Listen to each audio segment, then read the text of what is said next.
Happy birthday to you. Happy birthday to you. 29শে চৈত্র মায়ের জন্মদিন। সেই দিন নীল পুজো। প্রতিবার জন্মদিন মায়ের উপোস করেই কাটে। ফলমূল সাবুকলা খেয়ে মায়ের জন্মদিনটা কাটিয়ে দেয়। আমার দিদা বাংলা তারিখটা ধরে মায়ের জন্মদিন পালন করতেন বলে আমরাও বাংলা তারিখটাই মেনে চলি।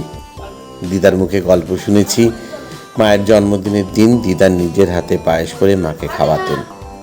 কিন্তু আমি জন্মানোর পর মা নীলষষ্ঠীর উপোস শুরু করেছে, তাই তারপর থেকেই জন্মদিনে মায়ের পায়েস খাওয়া বন্ধ হয়ে যায়। উপোস করেই কাটায় দিনটা। তাই আগের দিন রাতে 12টার পরে নিরামিষ কেক কাটিয়ে মায়ের জন্মদিনটা আমরা পালন করি। 2 বছর ধরে আমার ছেলে ওর জমানো টাকা দিয়ে ওর আমির জন্মদিনের কেকটা আনছে। শ্রীগুরুর কাছে মায়ের সুস্থ ও দীর্ঘ জীবন কামনা করি, সাথে আপনাদের শুভকামনাও আশা করছি।